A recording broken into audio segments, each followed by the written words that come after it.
प्यारे बच्चों नमस्कार। मैं नीरज शर्मा आपके अपने परिवार रोजगार विद अंकित में सभी का हार्दिक स्वागत करता हूं। प्यारे बच्चों नमस्कार, प्रणाम, सुप्रभात। कैसे हैं आप सभी लोग? सभी मेरे प्यारे बच्चे अच्छे हैं, एकदम जबरदस्त हैं, मस्त हैं मेरे बच्चों। तो सभी को नमस्ते। अश्वनी, अवधिया जी, आरती परिहार, योगेश कुमार, अनमोल, रितिका, हिमानी, पूजा, भूमिका, अमित, गौल्डी, आदर्श, शिवम, धीरज, तनु, प्रियांशु, रूपेश, सुधांशु, सपना, सभी को नमस्ते मेरे प्यारे बच्चों। सभी को बहुत बहुत सारा प्यार। काजल, पूजा, महेंद्र, नरेश, आप लोग एकदम अच्छे हैं, एकदम बढ़िया हैं, जबरदस्त हैं। सोनू, चलिए गुड मॉर्निंग में गुड मॉर्निंग, राधे राधे, सभी को नमस्कार, सुप्रभात मेरे प्यारे बच्चों। आपका अपने परिवार आरडब्ल्यू पर हार्दिक स्वागत करता हूं। मैं नीरज शर्मा, ठीक है। आइए दोस्तों, तो चलते हैं मेरे प्यारे बच्चों क्लास की तरफ। आज हम क्लास वैसे ही हमारी पहले से लेट है, ठीक है। उसके लेट के पीछे कारण मेरे प्यारे बच्चों क्या था? बेटा, जब मैं घर से आ रहा था तो एक रास्ते में एक्सीडेंट हो जाता है, जिसकी वजह से पूरा रोड जाम हो गया, है ना। जब पूरा रोड जाम हो गया उस एक्सीडेंट की वजह से, तो वहां से निकलने में लगभग 15 से 20 से 25 मिनट लग गई। दूसरे रास्ते से निकल के आना पड़ा क्योंकि वो रास्ता जाम कर दिया। तो इस वजह से ये क्लास आज देरी से हुई, है ना। अन्यथा क्लास आपकी राइट 9 बजे होती। ओके मेरे बच्चों, तो प्यारे साथी, हम जो पढ़ रहे हैं मेरे भाई, हम पढ़ रहे हैं पत्र लेखन। हम क्या पढ़ रहे हैं मेरे प्यारे बच्चों? हम बेटा पत्र लेखन पढ़ रहे हैं। और पत्र लेखन से क्वेश्चन हमको पेपर में मिलते हैं, 2 क्वेश्चन एसएससी जीडी में। इस बार 1 से 2 क्वेश्चन हमें पेपर में जरूर मिला था, ठीक है। Very good. आइए मेरे बच्चों, चलिए। तो मेरे प्यारे बच्चों, एक बच्चे का डाउट है, वो मुझे उसने इंस्टा के माध्यम से भी बताया, उसने मुझे टेलीग्राम के माध्यम से भी बताया। बोला भैया एक बात बताओ, कोई स्कूल प्राइवेट है, प्राइवेट स्कूल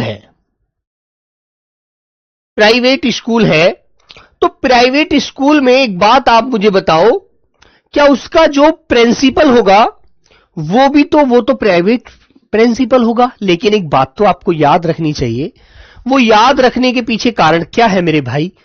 मान लीजिए स्कूल प्राइवेट है, कोई दिक्कत नहीं है, लेकिन बेटा प्राइवेट स्कूल को भी जो जिले में शिक्षा अधिकारी होता है, DIOS, है ना, उसको वहां से परमिशन लेनी होती है। ऐसा नहीं है वो अपनी मर्जी से रजिस्ट्रेशन बिगड़ कराए स्कूल खोलकर बैठ जाएगा और बच्चों को पढ़ाना शुरू कर देगा, ठीक है। समझे मेरे बच्चों? तो बेटा याद रखिएगा, वो प्राइवेट स्कूल भले ही है, लेकिन उसे भी जो पत्र लिखना और लिखवाना और सारी जो उसे भी मान्यता प्राप्त होती है, वो मेरे प्यारे बच्चे गवर्नमेंट के माध्यम से ही होती है। ऐसा नहीं है कि वो अपने हाथ से स्वयं कुछ भी लिखता रहेगा, अपने हाथ से किसी भी बच्चे के नंबर 100 में से 99 दे देगा, नहीं। उसके ऊपर भी जांच बैठ सकती है, ठीक है। बेसिक शिक्षा अधिकारी जो होता है BSA, वो उसको भी मेरे प्यारे बच्चे अपने अधीनस्थ रखता है, उससे जांच पड़ताल कराता है, ठीक है मेरे बच्चों। हाँ, व्यक्तिगत पत्र क्या होते हैं? व्यक्तिगत पत्र वो होते हैं जैसे मैं आपको लिखूं, आप मुझे लिखें। आपको मैं लिखूं एक छोटे भाई के नाते या शिष्य के नाते, आप मुझे बड़े भाई या गुरु के नाते कोई पत्र लिखते हैं, तो व्यक्तिगत पत्र होते हैं वो, ठीक है। अब ट्यूशन टीचर होते हैं आजकल, है ना। हालांकि गवर्नमेंट ने एक रोक लगा दी कि कोई भी ट्यूशन पढ़ाता है यदि पाया जाता है ट्यूटर बन करके, है ना, तो उसको जुर्माना लगेगा और उसको दंड भरना पड़ेगा, हो सकता है जेल भी जाना पड़े उस अध्यापक को। तो बीच में बेटा ट्यूशन पढ़ाने बंद कर दिए गए थे। यदि वो पढ़ाता है ना, तो उसे भी मेरे प्यारे बच्चों जिले में एक अधिकारी जो होता है शिक्षा का अधिकारी, उसको वहां से जाकर मान्यता लेनी पड़ेगी, वहां पर जाकर रजिस्ट्रेशन कराना पड़ेगा और रजिस्ट्रेशन में बच्चों की संख्या खोलनी पड़ेगी कि मैं 50 बच्चे एक साथ पढ़ाता हूं, 20 बच्चे पढ़ाता हूं या 30 पढ़ाता हूं। समझ गए? याद रखना। ओके मेरे बच्चों। हाँ, अब कुछ बच्चे कहते हैं भैया पत्र को हम कुछ और भी कह सकते हैं क्या? बेटा तुमने देखा होगा पहले जमाने में खत आया करते थे, जिन्हें हम चिट्ठी भी बोलते हैं, जिन्हें हम मेरे प्यारे बच्चों चिट्ठी भी बोलते हैं, खत या चिट्ठी। अब खत तो हो जाता है अरबी फारसी का शब्द, चिट्ठी हो जाता है हिंदी भाषा का शब्द, पत्र भी हिंदी भाषा में बोलते हैं। चिट्ठी तद्भव रूप है, पत्र मेरे प्यारे बच्चों हिंदी में थोड़ा शुद्ध रूप होता है, तत्सम रूपी, है ना, जिसे इंग्लिश में लेटर कहते हैं। बिल्कुल सिंपल सी बात है। ओके मेरे भाई, याद रखिएगा, ठीक है मेरे बच्चों। चलो ठीक है भैया, याद रखना अच्छे से। और मेरे बच्चों, जो सरकारी पत्र होते हैं गवर्नमेंट के लिए लिखे जाते हैं, मान लीजिए आप किसी अधिकारी को लिख रहे हैं, मान लीजिए आप डीएम के लिए पत्र लिख रहे हैं, तो बेटा ये सरकारी पत्र होते हैं, फॉर्मल लेटर होते हैं। इन्हें मेरे प्यारे बच्चे औपचारिक पत्र कहते हैं। इस बात को याद रखना बच्चों, ये औपचारिक पत्र होते हैं मेरे प्यारे साथी। ठीक है, और आप यदि मुझे जन्मदिन की बधाई देते हैं, है ना,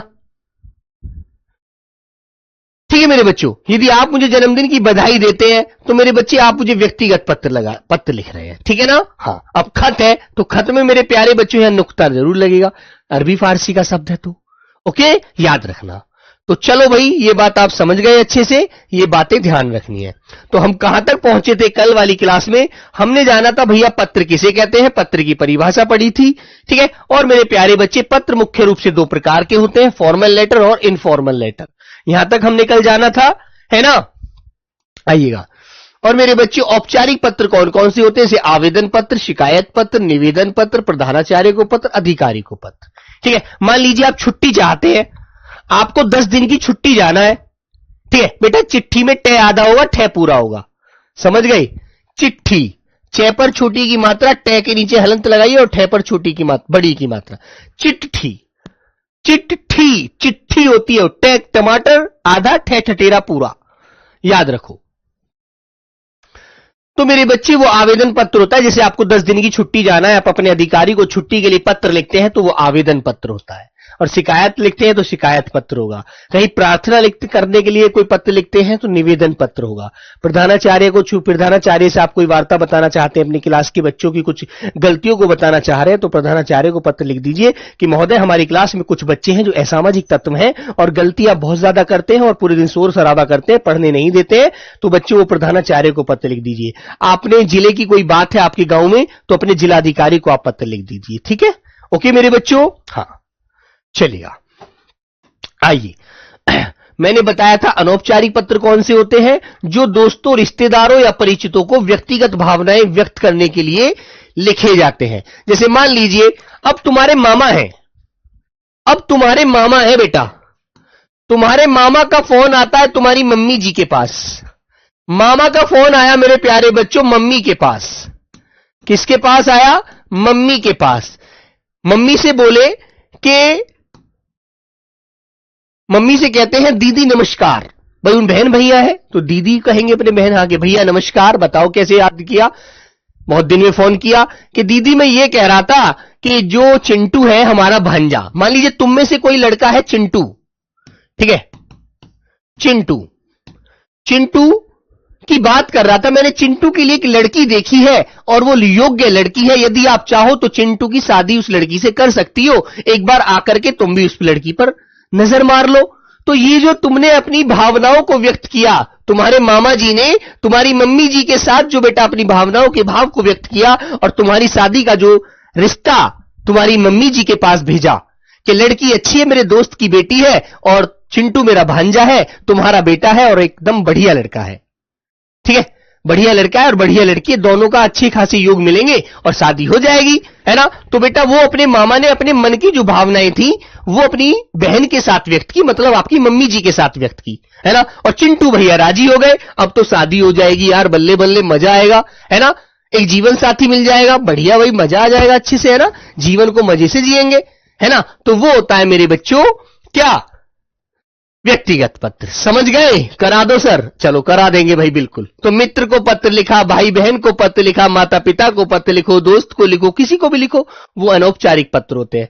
पत्र की विशेषता क्या क्या होनी चाहिए? देखो एक बात सुनो, है ना, पत्र की विशेषता क्या क्या होनी चाहिए? सबसे पहले आपको बेटा प्रकाश कुमार, व्यवसाय पत्र क्या होता है अभी आगे पढ़ेंगे, टेंशन मत लो। व्यवसाय एक दूसरे से लेन देन होता है। मान लीजिए आप चीनी के व्यापारी हैं, आप पानी के पटाखे के व्यापारी, और मैं आपसे पानी के पटाखे यदि खरीदता हूं, आपसे मंगवाता हूं, तो आपसे आपके मेरे बीच में जो पत्र लिखा जाएगा वो व्यवसाय पत्र होगा, ठीक है। हाँ, तो पत्र की क्या क्या विशेषताएं होती हैं देखो ध्यान से समझेंगे, है ना मेरे प्यारे बच्चे। पत्र में एक तो स्पष्टता होनी चाहिए, जो भी आप बोले वो बिल्कुल स्पष्ट होना चाहिए, ठीक है। हाँ, और सरल भाषा होनी चाहिए आपकी, एकदम भाषा शैली सुंदर सरल होनी चाहिए, बिल्कुल भी उसके अंदर कोई भी घमंडी वाली बात, कोई भी प्रेशर वाली बात, कोई भी आदेश देने वाली बात नहीं होनी चाहिए। ठीक है, ये पत्र की विशेषता होती है। आप किसी से काम कराना चाहते हैं तो आपको अपने आप मन साफ से सारी बातों को अच्छे से लिखना होगा। ठीक है मेरे बच्चों, वेरी गुड। एक उद्देश्य का स्पष्ट उल्लेख होना चाहिए कि आखिर तुम्हारे मन की मनसा क्या है, तुम्हारा उद्देश्य क्या है। एक बच्चा देखो थोड़ा सा दिमाग को नहीं लगा रहा है, वो कह रहा है भैया अकबर में नुक्ता लगेगा। अरे मैंने एक बात बताई थी मेरे राजा, मेरे छोटे से बाजा, यहां को आजा। ठीक है, मैंने बताया था कै, खे, गे, घे, सॉरी गे, जे, फे। मैंने आपको ये 5 वर्ण बताए थे पहले तो, और फिर अकबर शब्द आप कह रहे अकबर। भैया अकबर में कोई वो लगेगा? बेटा ये शब्द मान ले तू अरबी भाषा में बोल रहा है, लेकिन अरबी में माना कि मुस्लिम बच्चे का नाम होता है, लेकिन इसमें आपको नुक्ता लगाने की कोई आवश्यकता नहीं है। ठीक है, यदि आप अकबर झरझराहट पैदा करते हैं, कहीं पर झरझराहट की आवाज होती है तो मेरे बच्चे नुक्ता लगता है। अकबर में कहीं पर झरझराहट की आवाज आ रही है, सिर्फ कागज बज रहे हो, नहीं आ रही ना, तो नॉर्मल बात है यार, क्यों बाजा बजा रहे हो फिर इस क्लास में, अपना मत बजाओ, है ना। ध्यान से समझा करो इस चीजों को। तो आपका उद्देश्य एकदम स्पष्ट होना चाहिए कि आखिर आप कहना क्या चाहते हैं। जैसे मामा ने अपनी बहन से कहा था, हमारी मम्मी जी से, कि चिंटू का रिश्ता ले लो, है ना, याद रखिएगा।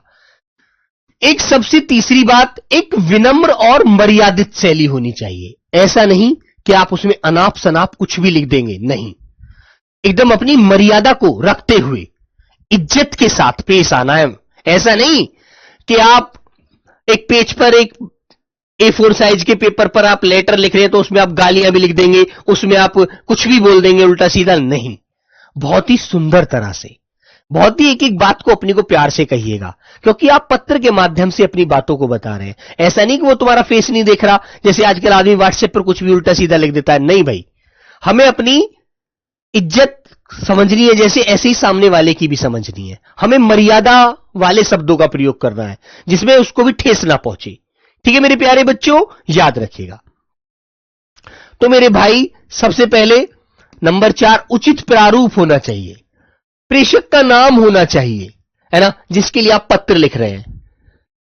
अब दिनांक लिखना चाहिए, अभिवादन करना चाहिए, मुख्य भाग फिर उसका लिखना चाहिए, फिर बेटा अपना उसके मुख्य भाग, फिर उसके बाद समापन, फिर अपना नाम पता। क्या मेरा नाम, जैसे मैंने कहा नीरज शर्मा, नीरज शर्मा, ठीक है, RWA हिंदी फैकल्टी। ठीक है, इस तरह से आपको अपना नाम नीचे लिखना है और बहुत अच्छे से अपने शब्दों को बयां करना होता है। ठीक है, याद रखिएगा। ऐसा नहीं है आप पत्र में कुछ भी लिख देंगे, नहीं, पत्र की विशेषताएं होती है कुछ। पत्र में अपने शब्दों का मोल समझना चाहिए। पत्र का महत्व क्या होता है, पत्र का महत्व क्या होता है बेटा, जो खत या लेटर या चिट्ठी हम लिखते हैं उसका आखिर महत्व क्या होता है, वो आप जानिएगा, है ना। सर मेरी कमेंट टेलीग्राम पर केवल एक ही मैसेज होता है। बेटा देखो, एक मैसेज होने के बाद कम से कम 1 से 2-3 मिनट लगती हैं, है ना, और फिर आप इसमें लगभग ये मान लीजिए 3-4 मैसेज ही ज्यादा से ज्यादा कर सकते हैं। ऐसा नहीं है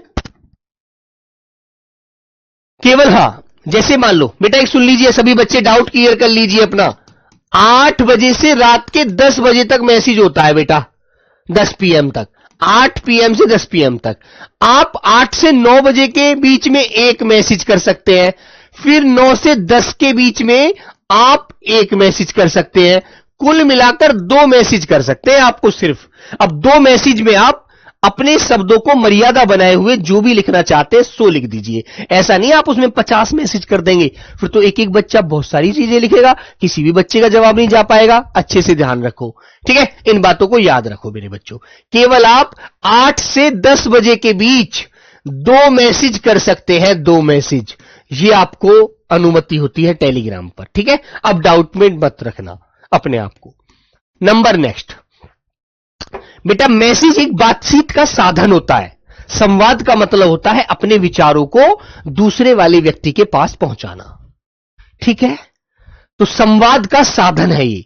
जब दूर रहने वाले लोगों से संपर्क करना हो, मान लीजिए आप में से कोई बच्चा, अर्जुन नाम का एक बच्चा है और वो अमेरिका रहता है, है ना, उसको मेरे से कुछ कहना है, और वो फोन से तो कुछ कह नहीं पाता, अपनी सारी बातों को व्यक्त नहीं कर पाता, है ना, कि मैं भैया से सामने बोलकर बात कैसे करूंगा, कैसे अपनी बात बयां करूं।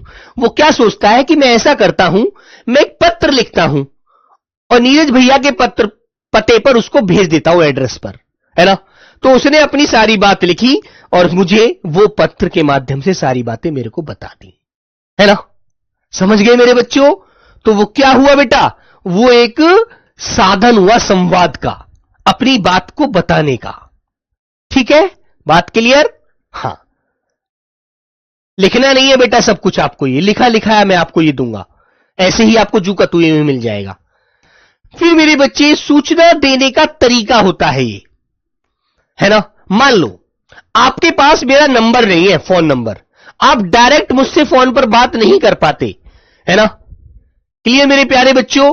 तो आपको क्या करना है, आप कहीं मान लीजिए सेना में एक लेफ्टिनेंट पद पर कार्यरत है, और आपने सोचा कि नीरज भैया को मुझे खबर देनी है, मेरी शादी है 12 जुलाई की और मुझे उन्हें बुलाना है, सॉरी 11 जुलाई की, जनसंख्या दिवस की।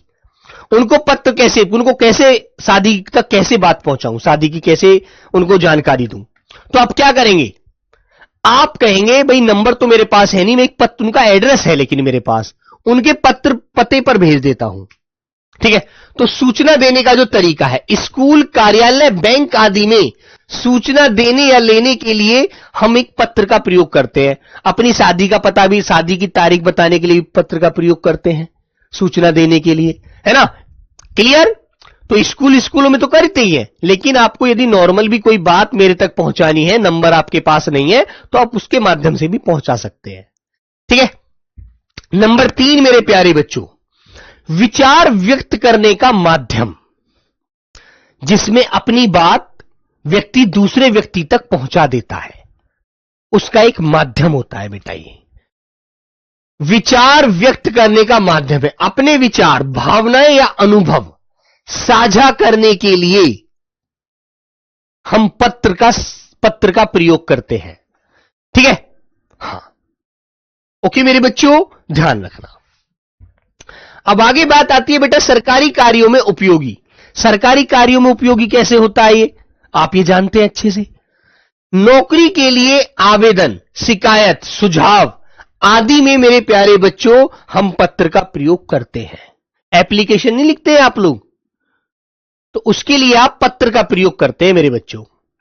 ठीक है, वेरी गुड। हाँ, अब मैं आपसे एक बात, आपको एक उदाहरण देता हूं।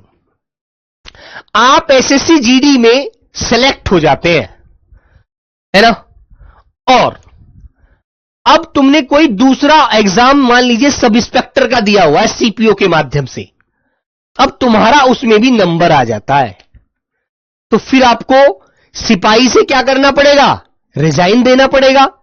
या रिजाइन दोगे नहीं दोगे? दोगे यार, जब आपको सीनियर पोस्ट मिल रही है, आप सब इंस्पेक्टर होने जा रहे हैं, 2 स्टार लगाएंगे कंधे पर, तो बिल्कुल लगाएंगे यार, है ना। तो मेरे प्यारे बच्चे, आप अपनी जो आपके अधिकारी होंगे, आप उनके लिए पत्र लिखेंगे, सेवा में श्रीमान कमांडेंट महोदय जी। एक तो कमांडेंट के लिए लिख दिया, एक डीआईजी के लिए लिख दिया, एक डीजी के लिए लिख दिया, है ना, एक सेना के जो मुख्य चीफ होते हैं आपके, उनके लिए लिख दिया। 3-4 पत्र आपने लिखे कि सेवा में श्रीमान कमांडेंट महोदय जी, निवेदन यह है कि एक सिपाही रंगरूट, जो रंगरूट है, आप अभी आप ट्रेनिंग कर रहे हैं, नंबर, आपको एक नंबर दिया जाएगा जो आपका पर्सनल नंबर होगा, 16-12-84, रंगरूट नंबर 16-12-84, अपनी इस सेवा से मुक्त होना चाहता है। क्योंकि कारण बताएगा क्यों होना चाहता है भाई, क्यों होना चाहता है, क्योंकि मेरा चयन बीएसएफ सब इंस्पेक्टर के लिए सीपीओ के माध्यम से हो गया है, जिसके लिए महोदय मैं आपको अवगत कराना चाहता हूं कि मैं एसएससी जीडी की जॉब को छोड़ रहा हूं। कृपया मेरे इस पत्र को या मेरे इस पत्र के माध्यम से सुनवाई करने की कृपा करें और मुझे इस सेवा से मुक्त करने के लिए आपका बहुत बहुत सारा धन्यवाद, है ना। ठीक है मेरे बच्चों, तो मेरे प्यारे साथी, आपको उससे छुटकारा, आपको उससे मतलब एक मुक्त होना है, आप उस सेवा से निर्वृत्त होना चाहते हैं, सेवा को छोड़ना चाहते हैं, सेवा नहीं देना चाहते आगे, तो आप क्या करेंगे, आप अपने अधिकारियों को उसके माध्यम से, पत्र के माध्यम से अपनी सारी बातें बताएंगे और आप उस पद से क्या ले लेंगे, फिर रिजाइन देने के लिए तैयार हो जाएंगे। ठीक है, तो मेरे प्यारे बच्चों, आपका अधिकारी आपकी उस पत्र के माध्यम से, आपकी जो लेटर होगा, जो आपका पत्र होगा, उसको एक्सेप्ट कर लेगा कि ठीक है, जब सीनियर पोस्ट उसको मिल रही है तो वो जूनियर सिपाही क्यों बनेगा भाई, वो तो सब इंस्पेक्टर बनेगा। तो उसके लिए मेरे प्यारे बच्चों, इस तरह के पत्रों का हम प्रयोग करते हैं। ठीक है, वेरी गुड, करोगे ना, यही चीज आपको ध्यान रखनी है। आइएगा, अब हम आगे बढ़ते हैं। पत्र के मुख्य अंग क्या क्या होते हैं। देखो बेटा, पत्र सब लिखते हैं आप लोग, लेकिन पत्र के मुख्य अंग क्या क्या होते हैं वो आपको पता होना चाहिए। सबसे पहले प्रेषक का पता। प्रेषक कौन, पत्र लिखने वाला। पत्र लिखने वाले का पता सबसे ऊपर बाईं ओर। मान लो ये बेटा एक पत्र है, लेटर है, इसमें सबसे ऊपर यहां पर लिखा, देखा होगा आपने, प्रेषक, देखा है ना, प्रेषक का पता। जैसे आपने लिख दिया कि दिल्ली, दिल्ली, यहां लेफ्ट में लिखा जाएगा, ये राइट में नहीं बेटा, लेफ्ट में, दिल्ली 1102 212 1524, ये आपका एक एड्रेस है। ठीक है, और मेरे प्यारे बच्चों, इसके बाद फिर आप क्या करते हैं, फिर आप जिस दिन उस पत्र को लिख रहे हैं उसका दिनांक, जैसे आज का दिनांक है 30/6/2026। फिर उसके बाद प्रापक का नाम, पता, जिसे पत्र भेजा जा रहा है, जिसको आप पत्र भेज रहे हैं। मान लीजिए आप पत्र भेज रहे हैं RWA के लिए, ठीक है, इन्हें याद नहीं करना है यार, सीधा क्वेश्चन आता है भाई सत्येंद्र गुसी जी, याद नहीं करना, ये तो सिर्फ पता होना चाहिए पत्र हमें कैसे, पत्र में क्या क्या हमसे पूछा जाता है। क्योंकि आप सिपाही बनेंगे SSC GD के, तो आपने अपने अधिकारी को पत्र लिखना है। तो आप कैसे पत्र लिखें, सबसे पहले आप अपना नाम, पता लिखें, कांस्टेबल नंबर लिखें, उसके बाद दिनांक डालें, फिर जो जिस अधिकारी को लिख रहे हैं उसका नाम डालें। जैसे आपने कहा कमांडेंट, कमांडेंट कुलदीप सिंह, ठीक है, कमांडेंट मेजर कुलदीप सिंह, है ना, इस तरह से आप अपने अधिकारी का नाम पता डालेंगे। तो बेटा प्रापक का नाम पता जिसे पत्र भेजा जा रहा है, औपचारिक पत्रों में विशेषकर। औपचारिक का मतलब ये जो प्रयोग होता है ये अपने व्यक्तिगत अनौपचारिक में नहीं होता, जो सरकारी पत्र होते हैं उनमें होता है। ठीक है, उनमें होता है मेरे बच्चों। फिर मेरे प्यारे बच्चे संबोधन, संबोधन जैसे आप ग्रीटिंग कहते हैं, जैसे प्रिय मित्र, माननीय महोदय, इस तरह से। ठीक है, ग्रीटिंग कार्ड जब छोटे थे तो ग्रीटिंग कार्ड देते थे नहीं न्यू ईयर का, हैप्पी न्यू ईयर पर तो खूब देते थे क्लास में। उसका मतलब क्या होता था, अपने प्रिय किसी दोस्त को देते थे, किसी प्रिय अध्यापक को देते थे, किसी अपने माननीय प्रधानाचार्य जी को देते थे या नहीं, है ना। हाँ, तो मेरे प्यारे बच्चों, उसमें आप जैसे अपने प्रिय मित्र के लिए लिख रहे हैं, माननीय महोदय के लिए लिख रहे हैं, वो संबोधन लिखेंगे उसके नीचे। तो सबसे पहले प्रेषक का नाम, उसके बाद दिनांक, उसके बाद प्रापक का नाम व पता, उसके बाद संबोधन, प्रिय दोस्त, प्रिय प्रधान, माननीय महोदय प्रधानाचार्य, माननीय गुरु, हिंदी वाले अध्यापक गुरुजी के लिए, किसी के लिए आप नाम लिखेंगे उनके बारे में, है ना, जो भी जिसके भी लिख रहे हैं।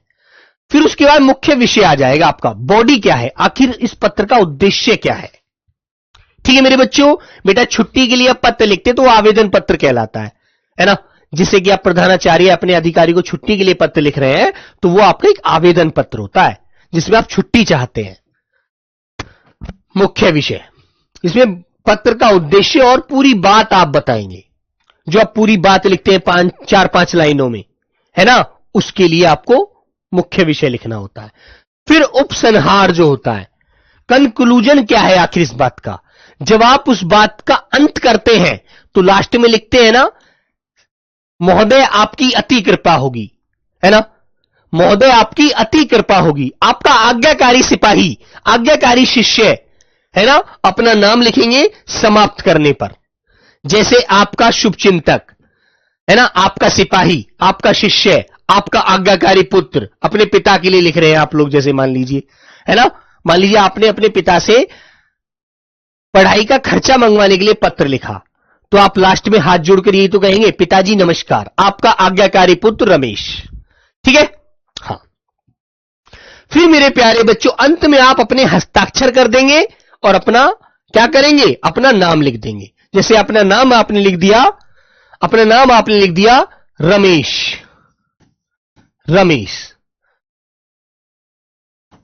ठीक है, अंत में, और अपने हस्ताक्षर कर दीजिए।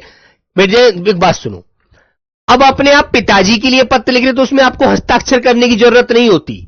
यदि आप किसी अधिकारी के लिए पत्र लिख रहे हैं, आप छुट्टी चाह रहे हैं अपने अधिकारी से, तो उसमें आप अपने सिग्नेचर भी कीजिएगा और अपना नाम भी लिखिएगा। लेकिन आप अपने पिताजी से खर्चा मंगवाने के लिए पत्र लिख रहे हैं तो उसमें आपको कोई हस्ताक्षर की जरूरत नहीं होती। समझ गए? क्योंकि पिताजी के लिए हस्ताक्षर की क्या आवश्यकता है, उसमें तो केवल आप हाथ जोड़कर पिताजी को नमस्कार करिएगा और उनसे अपना नाम बताइएगा, आपका आज्ञाकारी पुत्र रमेश। ठीक है? याद रखना इस तरह से।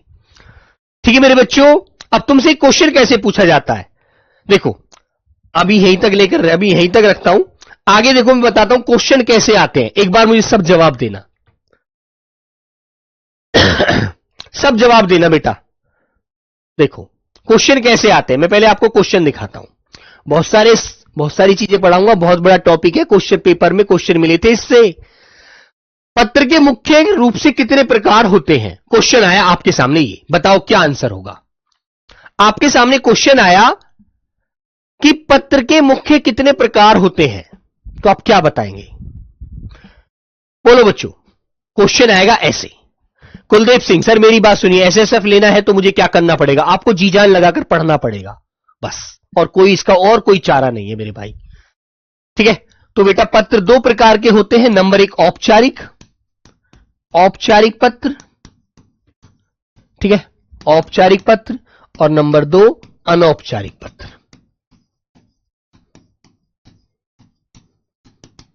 ठीक है? Option A.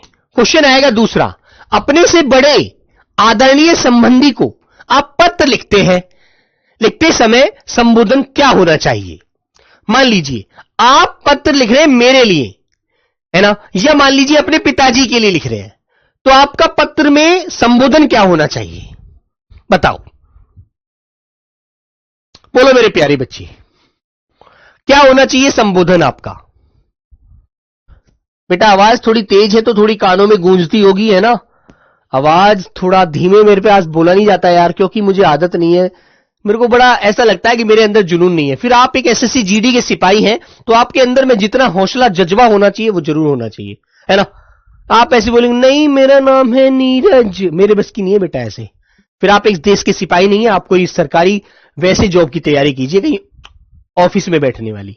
आप देश के जवान हैं तो आपकी आवाज में वो दहाड़ होनी चाहिए कि जो एक हमारे देश को जिस जवान की जरूरत है वही मिले। ठीक है? तो मेरे बच्चे आपको लिखना है पूजनीय या आदरणीय, ए आंसर। ठीक है? मित्र महोदय नहीं लिखना आपको। जब आप अपने बड़े के लिए लिख रहे हैं तो पूजनीय पिताजी नमस्कार, आदरणीय गुरुजी नमस्कार। ठीक है? याद रखो, क्योंकि बेटा एक बात सुनिएगा, जंगल में शेर एक ही होता है और वो शेर आप है अपने अपने जगह। ठीक है? तो आपकी आवाज में दहाड़ होनी चाहिए, बस वो ताकत होनी चाहिए। ऐसी नहीं यार, मरियल मन से नहीं पढ़ना, मजा नहीं आएगा मुझे ना पढ़ाने में ना आपको पढ़ने में। ठीक है? सभी राज्य के बच्चे यहां जुड़े हुए हैं, असम, मेघालय, मिजोरम, 7 सिस्टर राज्य, मणिपुर, नागालैंड, है ना, अरुणाचल प्रदेश, त्रिपुरा, इधर से तुम्हारा बेटा ये कहूं तो मैं हैदराबाद, तेलंगाना, कर्नाटक, उड़ीसा, गुजरात, मध्य प्रदेश, महाराष्ट्र। ठीक है? सभी जगह से बच्चे हैं, झारखंड, बिहार, राजस्थान, हरियाणा, है ना। तो हर बच्चे के अंदर वो ताकत होनी चाहिए। अनौपचारिक पत्र में अभिवादन के लिए किसका प्रयोग करेंगे? बोलो मेरे बच्चों। अनौपचारिक पत्र है। अनौपचारिक पत्र होता है जो सरकारी नहीं होता, किसी अधिकारी को नहीं लिख रहे आप, और अधिकारी से नमस्ते करने की कोई जरूरत नहीं होती बेटा। आपको कहना है सादर प्रणाम, सादर प्रणाम गुरुजी। 11 जुलाई को मेरी शादी है, जिसमें मैं आपसे हाथ जोड़कर विनती करता हूं कि आप मेरी शादी में पधारकर शादी की शोभा जरूर बढ़ाएं। आपका आज्ञाकारी शिष्य रोहित, है ना, याद रखिए। तो सादर प्रणाम करिएगा, सादर प्रणाम करिएगा। आपको महोदय महोदय कहने की जरूरत नहीं है, ये सब सरकारी पत्रों में बोली जाती हैं भाषाएं, है ना बच्चों। हिदायत अंसारी, सर हम हमेशा डांट खाते हैं। नहीं बेटा, डांट नहीं खानी। उनको बताइएगा देश को जवान जैसा चाहिए वैसा हमारे अंदर क्वालिटी है, हम उस योग्य हैं। क्योंकि मेरे बच्चों, शेर की दहाड़ में वो आवाज होती है बहुत दूर तक जाती है। यदि आप मित्र को पत्र लिख रहे हैं तो समापन पर क्या लिखेंगे बताओ बच्चों। आप अपने दोस्त को पत्र लिख रहे हैं तो पत्र के अंत में आप क्या लिखेंगे? सब लोग बताओ भी एक बार, चलो सोचो, दिल से सोचो जरा, एक बार सोचिएगा, मन खुश करके पढ़िएगा, हंस हंस कर पढ़िएगा। प्रार्थी बोलोगे, तुम्हारा मित्र कहोगे, आपका पुत्र कहोगे, आपका आज्ञाकारी कहोगे, ठीक है। तो बेटा इस क्वेश्चन के साथ डी एंड करूंगा, एक क्वेश्चन होमवर्क दूंगा, है ना। तो आप बोलेंगे तुम्हारा मित्र, ऑप्शन नंबर बी। ये क्वेश्चन आपके लिए घर के लिए, कल मुझे इस क्लास में इस क्वेश्चन का जवाब देंगे, होमवर्क क्वेश्चन, ठीक है मेरे बच्चों। तो चलिए मेरे प्यारे बच्चे, सभी को लव यू, ओके, जय हिंद, जय भारत दोस्तों।